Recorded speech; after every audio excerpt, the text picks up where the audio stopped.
What is going on YouTube? Hayden back making another brand new Crypto TV episode. Is today the day? That is what we looked at in the title. Today we are going to be reviewing XRP, Ethereum, Bitcoin, and the S&P 500 if we have time, as we are starting to see some very interesting symmetrical triangles form on the 4-hour charts and how this is going to affect XRP's price. I have my own beliefs. I would like to share them with you guys. Also, don't forget we are still doing our crypto coin display, as you guys can see here. It is a $130 ticker display, so you guys can stay up to date with all the XRP, Bitcoin, and Cardano prices, whatever you want to upload to it. All you have to do to enter to win one of these free giveaways is just comment your favorite crypto down below, as well as comment subscribed. Do those two things and you will be entered. And remember, I am checking, and if you're not subscribed, you will not win. Drawing is this Sunday. So what is it that I'm talking about that we have one day left to see? XRP, Ethereum, Bitcoin, they're all starting to form a descending fractal, a falling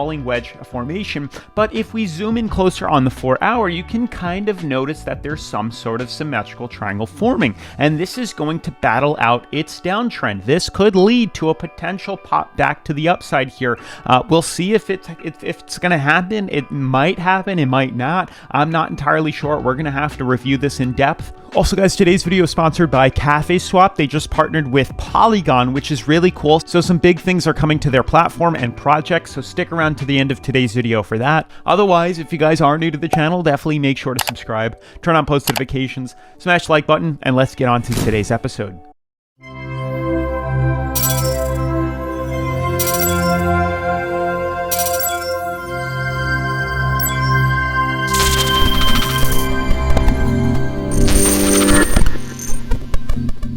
All right, guys, just to start, you can see top 10 cryptocurrencies. Volume is slowly starting to come back into the market here. We're really not up by much, not even 1% overall. Top 10 cryptocurrencies, you can see it's a very slow, formulated move back to the upside here. We kind of hit a dip just yesterday, and pretty much all these cryptocurrencies, as you can clearly see on the 7-day, have just now started to, incline back to the upside here. Very, very, very small. Nothing really that noticeable besides Binance Coin, which is just taking it to a whole nother level, shooting up 10%.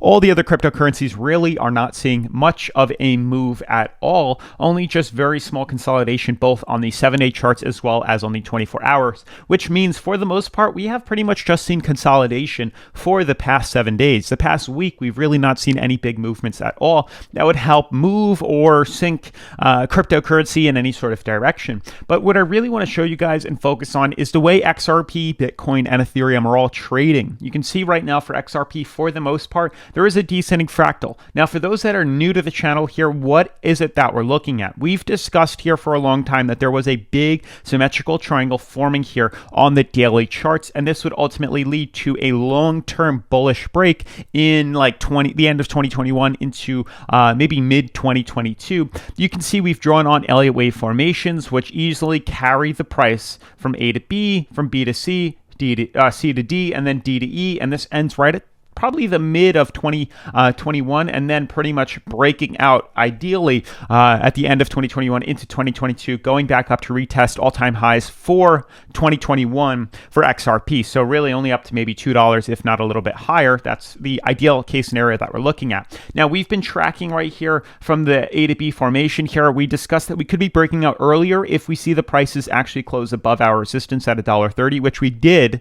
But to our surprise, we shot up and then immediately reverse back down. Major flash dump. Not what any of us expected, but in the continuation of this, we pretty much fell back inside our sideways channel, which we've been trading at consistently for a very long time. We then started to notice patterns of descending fractals starting to form. We discussed that this bottom support, which is a very strong support level, you can see how it carries itself all the way out back into May here, was a very strong support, and if it decided to breach this, we would buy in for a short opportunity. Now, we did buy in and we did short the price, and we're literally breaking even right now. It's been quite a long time. 1, 2, 3, 4, 5, 6, 7, 8, 9. 9 days now of consolidation where prices are literally flatlined, trading sideways, not really seeing any sort of movement. Now, what you'll start to notice is we're actually retesting the top of this downtrend here. This is a lower trend line that's carrying the price of XRP down with it. Every time we retest it, we get sandwiched, we break lower. Every time we retest it, we kind of head lower, and then we tend to break and correct down. So ideally, what we're looking at here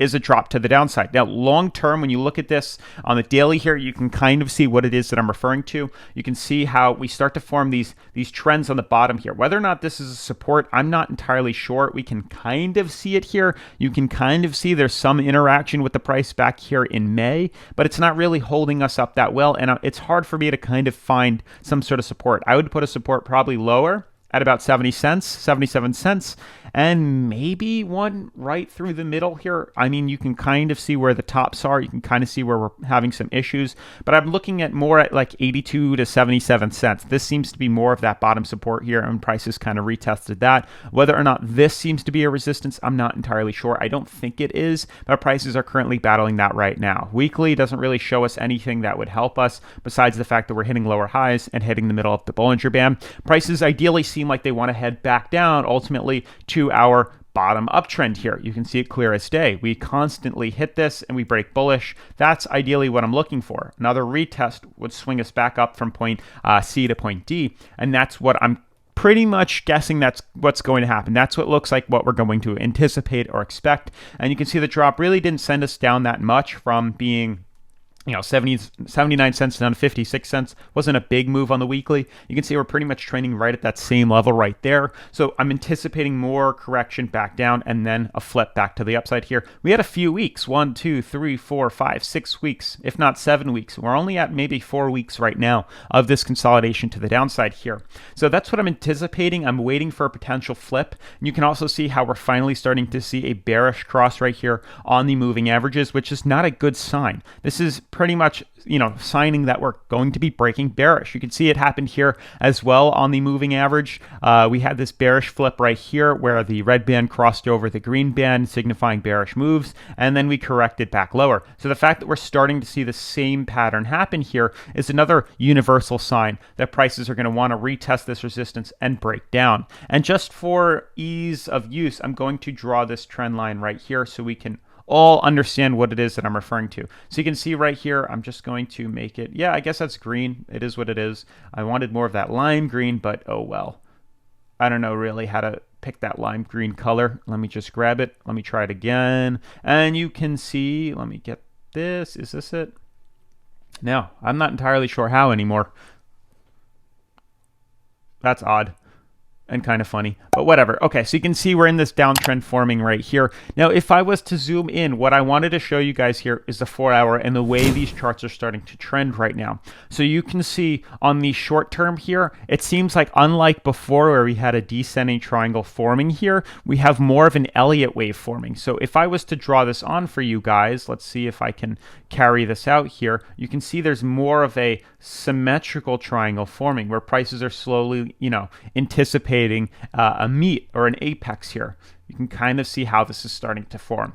So now you're looking at this as a symmetrical triangle where prices are consolidating inside of here. We immediately see a drop, maybe A to B, B to C, yada, yada, yada. We can start this, whether or not this is accurate, but we can start a potential correction, something along the lines of this pretty much signifying the end of this Elliott wave forming here. Whether or not it's accurate, I'm not entirely sure, but you can see it's pretty much coming to the end of the charts or the countdowns that we've been looking at, where this is pretty much it. This is pretty much rock bottom. Whether or not we want to just slightly tweak this up, we can get that better look here, and that's pretty much what we're dealing with right now. So some sort of downtrend symmetrical triangle is forming here, and we've pretty much consolidated all the way out to the end of the 4 hour chart, which is why I've been saying that we have 1 day left to decide what exactly this price is going to do.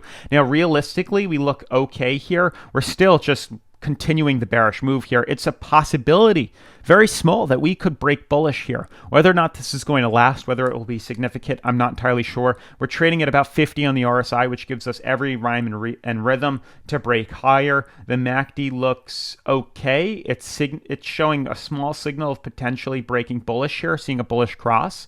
But this is what I'm referring to, that we're starting to see, once again, a symmetrical triangle forming. So it'll be interesting if we break bullish, and once again, it's possible, very small and finite chance, that the prices could break outside of its descending triangle and its downtrend here, this trend line, and break up to the upside here. Whether or not it breaks above its moving average here on the 4-hour, it's unlikely. But if it manages to consolidate and break up, and we can close and get back inside this 4-hour, our sideways channel here above $1.05, that's when I'll buy in. But there's ideally a chance that we just hit this and ping lower. That's a very big possibility. But if we can get above here on the daily, start trading above $1.05, and we enter the sideways channel again, this would be a good sign that we could break above our descending fractal and start to head even higher. But it seems unlikely. There's a much bigger chance of a bearish break. You can see here continuation and then a break downwards, and this would be a big short. Now, I already have a short position in, as I've told you guys, for both Bitcoin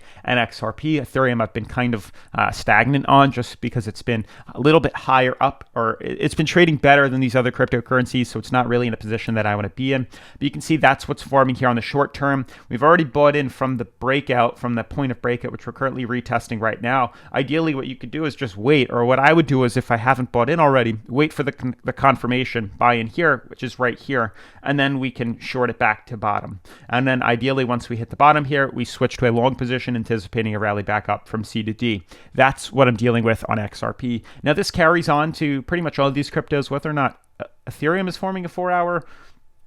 Yeah, it's kind of doing the same thing here. I don't know. It looks more of a support level. This looks like a bottom support, which I guess is accurate, fairly accurate here. It looks like more of a bottom support is being retested as we consolidate into here than more of a symmetrical triangle. Looks a little bit better, I guess, on the daily here. You can kind of see what it is that we're dealing with. I don't know. This is a supporting level here. It seems like there's a little more consolidation left. Once again, Ethereum is very hard to track right now. All I can really show is that we're still in this descending fractal here, which looks like, or a falling wedge. It looks like it's going to be continuing to break to the downside here, pulling itself down to C. But it's using its support level right here. It's using this uptrend, this moving average, as a means of support. But I do believe soon it's going to break bearish through that. But I'm not trading Ethereum because I feel like it's just way too oversaturated right now. It's trading way too high, and there's just easier cryptos to trade and make money off of than Ethereum is. Hopefully that makes sense to you guys. Bitcoin is another example. You can see here, very similar. I'm not going to go too in depth into Bitcoin because XRP is almost identical to the way Bitcoin's trending, but you can see once again forming a falling wedge. We're currently retesting the top of this resistance right here. Whether or not there's a day left in this trade, I'm not entirely sure. We look okay on everything else, besides the fact that it's XRP on the daily that looks like it's having a bearish cross on the moving averages. Bitcoin's still fairly extended here, but it just appears like it's going to break bearish. And you can see on the 4-hour here, we have a symmetrical triangle forming. You can see a clear consolidation pattern forming here, where you can continue the drop. Then we go A to B, B to C, C to D, D to E, and then that pretty much ends it. I can draw it in. Hopefully, you guys can see what it is that we're looking at. A to B. That could be the end, or I forget, it could be this one. Not entirely sure, but you can see it's pretty much at the end right now. So this pretty much showing us the end. There might be a day left in consolidation that would pretty much end this, and then we could either see a break to the upside here, retesting the top resistance. I would not touch this with a 10-foot pole unless we correct back inside this sideways channel here. I'm just going to draw on the other resistance up here, but if we don't, I won't touch this. Even if we break bullish, we're going to end up retesting the top of this resistance, and it's not going to go well. Only if we break above 45,000 would I then buy in, anticipating a bullish reversal to the upside here. Otherwise, anticipate correction and a break back down. I mean, target's at 37K, guys. That's really where we're at for Bitcoin. So that's pretty much going to wrap up the video. I do just want to, wrap things up with the S&P 500, which did not do nearly as well as I anticipated. Very sad. I was thinking for the most part that we were going to break bullish here. This is the first time in months where we've seen almost like a double bottom happen, and hopefully that's all this is a double bottom formation. I mean, we could check the 4-hour out. I don't think it's going to show us that well, but there's some sort of double bottom forming here, and I'm hoping that that rallies us back up. I'm hoping that this is the bottom, because if we break through the daily moving averages here, honestly, I don't see support coming until we retest this, bottom yellow line here. And this would be a major drop. Percentage-wise, it will probably send us into oversold. And you can see the drop itself would be about, let me get the price range here. A drop of this demeanor would be about a 15% correction.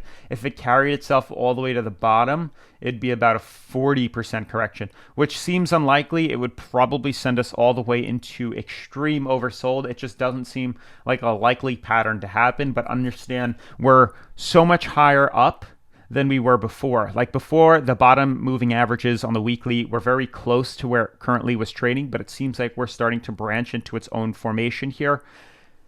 It's wicked. I mean, we're still trading pretty high. We're trading at 53 in the RSI. It looks okay. We can become oversold. There's a big chance it can continue to be oversold. Oversold might head us all the way back down to retest the moving averages here, or maybe even the red band on the moving average, which would set us down to about a 25% reversal, hopefully not pulling us all the way down here.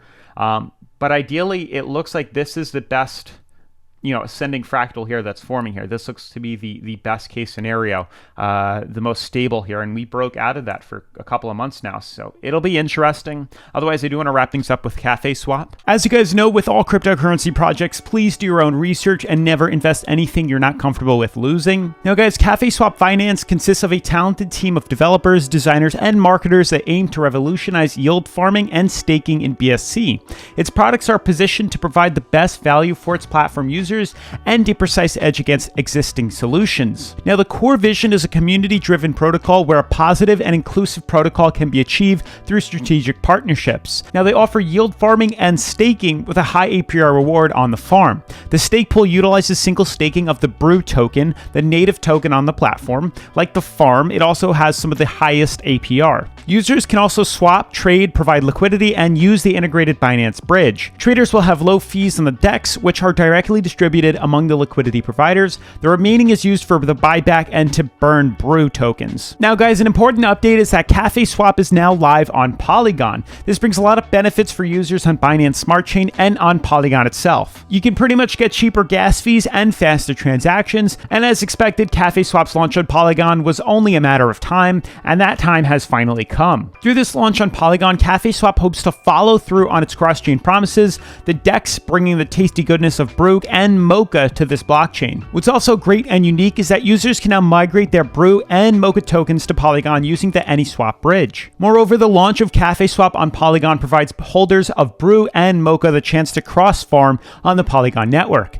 Brew, the native token of CafeSwap on Polygon, will also have cross-farming potential, but this yield farming opportunity will come at a later date. Now consider this, CafeSwap on Polygon provides DeFi users with a catalog of benefits, and I'd like to list them for you guys. First, you have the CafeSwap portfolio, and the use of the portfolio makes it possible for users to view their liquidity position, confirm rewards from farms, and more using their dashboard. So on the portfolio, users are kept up to date on the daily APR, TVL, and other stats needed to make an informed decision. Next, I have CafeSwap Migrate, which DeFi users can leverage the CafeSwap Migrate in moving LP tokens from other DEXs to CafeSwap directly. With CafeSwap Migrate, users can avoid the stress of tampering with their LPs. Now, they also have CafeSwap trade mining. Users will get a chance to participate in the CafeSwap mining campaign, and the Trade Fest offers users the opportunity to share in the 50 million Brew tokens that are available on the swapping of the CafeSwap DEX. Users can also claim their Brew tokens without a fee discount of up to 100% on every trade. Also, keep in mind, in the future, Brew will be pegged to Brew.